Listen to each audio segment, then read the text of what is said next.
ผู้สาวไปใส่ผู้สาว2 คนนี่เหรอ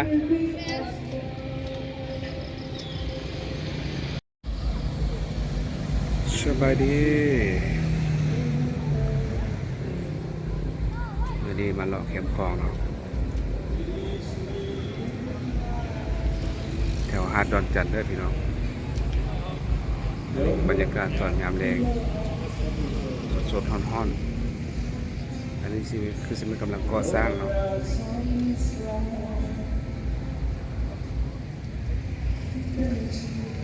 ฝั่งนั้นจะเป็นจังหวัดหนองคาย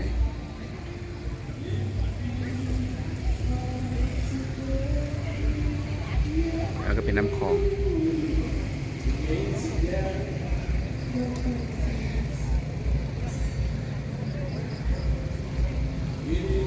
อันนี้ก็คือบรรดาผู้คนมาเล่นมาเที่ยวช่วง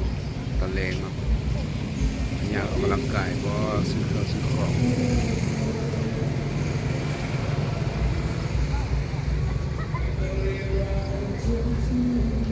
ตึกกำลังก่อสร้าง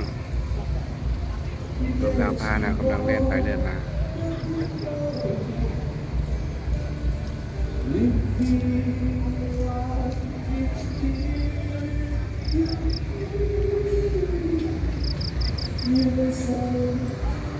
จะมีผู้แซ่บผู้สาวผู้บ้าผู้แพ้วลุมน้อยหญิงสาวสายหนุ่มสายสกันมีคนลาวมีคนต่างประเทศฝรั่งดังโมเนาะอันนี้ก็คือผู้สาวที่กำลังย่างมา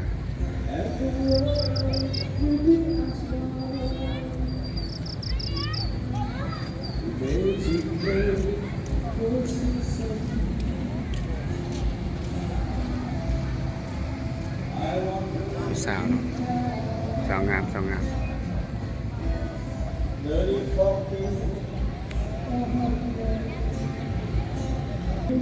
อันนี้คือพูดไทยเนาะพูดไทยเอง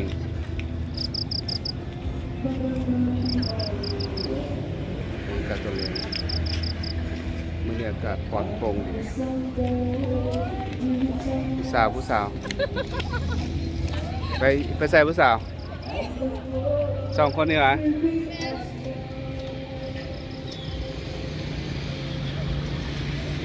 ผู้สาวบรรยอก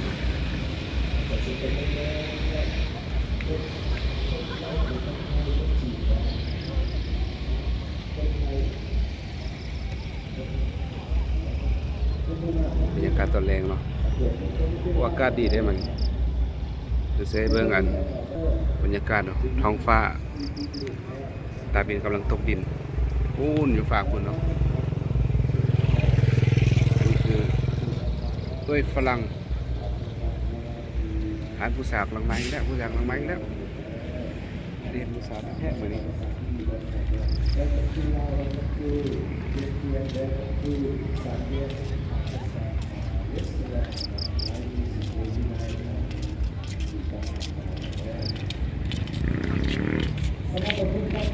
สวัสดีผู้สาวคนงาม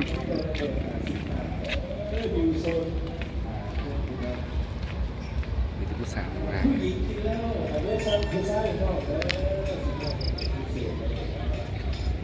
อันนี้คือหาด3 แยกปางปราสัก